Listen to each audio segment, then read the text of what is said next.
2021년 11월 25일 목요일 새벽 기도를 함께 드리겠습니다. 하나님의 말씀은 요한계시록 16장 말씀입니다.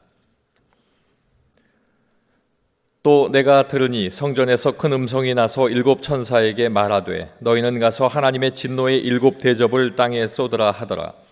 첫째 천사가 가서 그 대접을 땅에 쏟음에 짐승의 표를 받은 사람들과 그 우상에게 경배하는 자들에게 악하고 독한 종기가 나더라. 둘째 천사가 그 대접을 바다에 쏟음에 바다가 곧 죽은 자의 피같이 되니 바다 가운데 모든 생물이 죽더라. 셋째 천사가 그 대접을 강과 물 근원에 쏟음에 피가 되더라. 내가 들으니 물을 차지한 천사가 이르되 전에도 계셨고 지금도 계신 거룩하신 이여 이렇게 심판하시니 의로우시도다. 그들이 성도들과 선지자들의 피를 흘렸으므로 그들에게 피를 마시게 하신 것이 합당하니이다 하더라. 또 내가 들으니 제단이 말하기를 그러하다. 주 하나님 곧 전능하신 이시여 심판하시는 것이 참되시고 의로우시도다 하더라. 넷째 천사가 그 대접을 해에 쏟음에 해가 건설을 받아 불로 사람들을 태우니 사람들이 크게 태움에 태워진지라. 이 재앙들을 행하는 권세를 가지신 하나님의 이름을 비방하며 또 회개하지 아니하고 주께 영광을 돌리지 아니하더라. 또 다섯째 천사가 그 대접을 짐승의 왕자에 쏟으니 그 나라가 곧 어두워지며 사람들이 아파서 자기 혀를 깨물고 아픈 것과 종기로 말미암아 하늘의 하나님을 비방하고 그들의 행위를 회개하지 아니하더라. 또 여섯째 천사가 그 대접을 큰 강 유브라데에 쏟음에 강물이 말라서 동방에서 오는 왕들의 길이 예비되었더라. 또 내가 보매 개구리 같은 새 더러운 용의 입과 짐승의 입과 거짓 선지자의 입에서 나오니 그들은 귀신의 영이라. 이적을 행하여 온 천하 왕들에게 가서 하나님 곧 전능하신 이의 큰 날에 있을 전쟁을 위하여 그들을 모으더라. 보라, 내가 도둑같이 오리니 누구든지 깨어 자기 옷을 지켜 벌거벗고 다니지 아니하며 자기의 부끄러움을 보이지 아니하는 자는 복이 있도다. 새 영이 히브리어로 아마겟돈이라 하는 곳으로 왕들을 모으더라. 일곱째 천사가 그 대접을 공중에 쏟음에 큰 음성이 성전에서 보좌로부터 나서 이르되 되었다 하시니 번개와 음성들과 우레소리가 있고 또 큰 지진이 있어 얼마나 큰지 사람이 땅에 있어 온 이래로 이같이 큰 지진이 없었더라. 큰 성이 세 갈래로 갈라지고 만국의 성들도 무너지니 큰 성 바벨론이 하나님 앞에 기억하신 바 되어 그의 맹렬한 진노의 포도주 잔을 받음에 각 섬도 없어지고 산악도 간데 없더라. 또 무게가 한 달란트나 되는 큰 우박이 하늘로부터 사람들에게 내리매 사람들이 그 우박의 재앙 때문에 하나님을 비방하니 그 재앙이 심히 크미러라. 아멘. 함께 읽으신 요한계시록 16장 말씀을 통해서 일곱 대접의 재앙이라는 제목으로 함께 은혜를 나누겠습니다. 본장에는 일곱 대접의 재앙이 기록되어 있습니다. 이 일곱 대접의 재앙, 곧 일곱 대접의 심판은 일곱 나팔의 재앙과 그 대상이 일치하는 부분이 있지만 일곱 나팔의 재앙에 비해서 그 재앙의 강도가 더 강해지고 재앙의 대상이 짐승을 따르는 사람들에게로 국한된다는 차이가 있습니다. 이 일곱 대접의 재앙을 한번 살펴보게 되면 첫 번째로 첫째 대접의 재앙, 이것은 악하고 독한 종기의 재앙인데 2절 말씀에 나타나 있습니다. 지금까지 두 번 반복된 일곱인의 재앙과 일곱 나팔의 재앙 이후에 더 강한 재앙들이 시작이 됩니다. 첫째 대접이 땅에 쏟아졌습니다. 땅 전체에 내려진 재앙이 되겠습니다. 애굽에 내려졌던 여섯 번째 재앙과 같이 악하고 독한 종기가 짐승의 표를 받은 사람들과 그 우상에게 경배하는 자들에게 나타나게 됩니다. 바로 이것은 하나님께서 하나님 앞에 불순종하고 하나님 앞에 반기를 드는 이들에게 심판하시겠다 하는 뜻을 담고 있습니다. 두 번째는 둘째 대접의 재앙입니다. 바다가 피로 변하는 일입니다. 3절 말씀에 이 말씀이 기록되어 있습니다.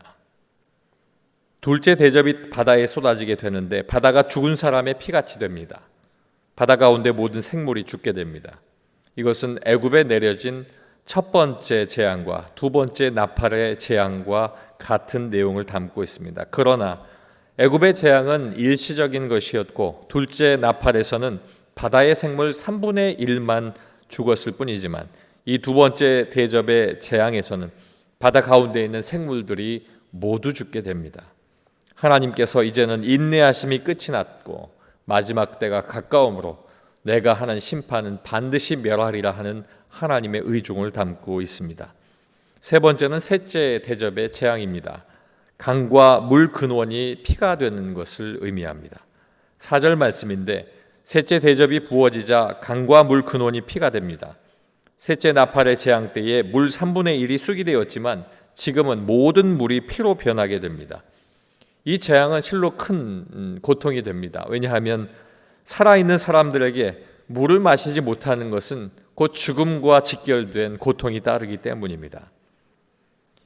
이 세 번째 대접의 재앙과 아울러서 천사가 심판이 의롭다 하는 이유를 이야기합니다. 그들이 성도들과 선지자들의 피를 흘렸기 때문이고 그들이 피 흘린 자의 피를 마시게 하는 것, 이것은 합당하고 하나님의 심판은 의로운 심판이다라고 선포하게 되는 것입니다. 네 번째는 넷째 대접의 재앙입니다. 해가 권세를 받아서 불로 사람을 태우게 됩니다. 8절부터 9절까지의 말씀입니다. 넷째 대접이 해를 쏟아 붓습니다. 넷째 나팔의 재앙은 해의 3분의 1이 어두워졌지만 넷째 대접의 재앙에서는 그 해가 권세를 받아서 불로 사람들을 태우게 됩니다. 그럼에도 사람들은 태움을 당하면서도 회개하지 않습니다. 하나님의 이름을 회방하고 하나님 앞에 영광 돌리지도 않습니다. 죄인들은 재앙을 당하면서도 재앙을 내리신 하나님의 존재를 깨닫지 못하고 하나님을 원망하다가 영원한 지옥불의 태움을 당하는 악한 존재들인 것을 이 말씀을 통해서 일컫고 있습니다. 다섯 번째는 다섯째 대접의 재앙입니다. 짐승의 왕자에 쏟아지는 재앙입니다. 10절로 11절까지의 말씀 속에 등장합니다.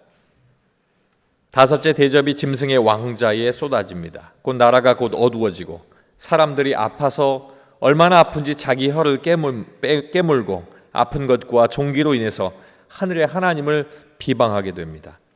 그들 역시 아파서 혀를 깨무는 상황에서도 회개하지 않습니다. 사단의 지배를 받기 때문입니다. 짐승의 왕자에 쏟아지는 재앙 속에서도 그들은 회개하지 않고 끝까지 이를 악물며 자신들의 잘못을 알지 못하는 것, 하나님은 반드시 심판합니다. 여섯 번째는 여섯째 대접의 재앙입니다. 강물이 말라서 동방에서 오는 왕들의 길이 예비된다라고 12절부터 16절의 말씀을 통해 내용이 증거되고 있습니다. 큰 강 유브라데에 여섯 번째 큰 대접이 쏟아지게 됩니다. 강이 말라붙고 그것을 통해서 동방에서 오는 왕들의 길이 예비됩니다. 그리고 개구리 같은 새 더러운 영, 귀신의 영들이 전쟁을 위해서 세상 임금들과 세상 사람들을 모으게 됩니다. 이것을 히브리어로 아마겟돈이라 하는 이름을 하고 있습니다.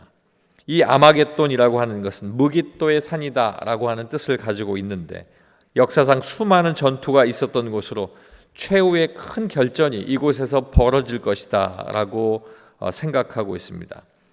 주께서는 도적같이 오실 것인데 누구든지 깨어서 자기 옷을 지켜서 벌거벗지 않고 다니기를 애쓰고 자기의 부끄러움을 보이지 않는 자, 그 사람이 복되다, 이렇게 15절 말씀을 통해서 선포하고 있습니다. 마지막은 일곱째 대접의 재앙입니다. 번개와 음성들과 우레소리와 큰 지진과 우박이 있는 재앙인데 18절로 21절까지 말씀을 통해 증거하고 있습니다. 공중에서 일곱째 대접이 쏟아집니다. 번개와 음성들, 우레소리와 큰 지진이 납니다. 전무후무한 큰 지진으로 큰 성 바벨론이 사라지고 섬도 산악도 사라지게 됩니다. 한 달란트 무게의 우박, 우리로 계산하면 34kg이 넘는 우박이 땅에 떨어집니다. 하나님의 비방을 하는 사람들 위에도 내리게 됩니다. 이 재앙이 내려질 때 큰 음성이 성전에서 보좌로부터 임하게 되는데 그 음성은 되었다라고 하는 음성이었습니다. 이것을 통해서 하나님의 큰 심판이 마무리되어지게 되는 그 말씀을 우리에게 증거하고 있습니다. 본장에 나타난 일곱 대접의 재앙은 하나님께서 인간에게 내리시는 마지막 재앙의 모습을 보여줍니다. 짐승을 경배하는 사람들, 우상을 숭배하는 사람들 용서하지 아니하고 하나님 앞에 반기를 드는 모든 자에게도 반드시 심판하여 살아계신 하나님을 알리시겠다라고 하는 그 마지막 참으신 인내의 끝을 심판으로 보여주시는 것입니다. 사랑하는 성도 여러분, 우리에게 다가올 일들입니다. 깨어 기도하고 그럼에도 불구하고 아멘 주 예수여 오시옵소서 말세의 신앙으로 하나님 앞에 바로 서는 저와 여러분들 되시길 주님의 이름으로 축원합니다. 기도하겠습니다. 아버지 하나님 감사합니다. 우리에게는 두려운 일들이 아니라 예수님께서 오실 일들을 기다리는 하나님의 말씀인 줄로 믿습니다. 아버지 하나님, 기다릴 때마다 하나님 앞에 소망을 갖게 하여 주시고 우리의 삶을 되돌아보아 하나님 앞에 온전치 못한 것이 있나 돌아보게 하시고 믿음으로 하나님의 귀한 일들을 감당할 수 있도록 인도하여 주시옵소서.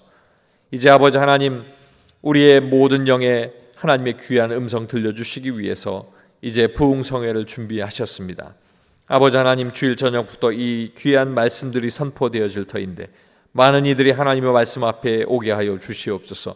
말씀 듣고 변화받게 하여 주시옵소서. 말씀 듣고 우리 교회가 하나님 앞에 온전하게 쓰임받을 수 있도록 부흥케 하여 주시옵소서. 귀한 주의 사자 진동원 목사님도 주께서 붙드시고 모든 일들 예비하신 대로 그 입술을 통해 선포되어지게 하시고 아멘으로 화답하는 우리 모든 성도들에게 하나님의 놀라운 일들을 경험하게 하여 주시옵소서. 이 귀한 아침에 예배하고 기도하는 모든 이들의 기도를 응답하시고 그 마음속에 놀라운 회복과 하나님의 은혜를 경험하게 하여 주시옵소서. 예수님 이름으로 기도하옵나이다. 아멘.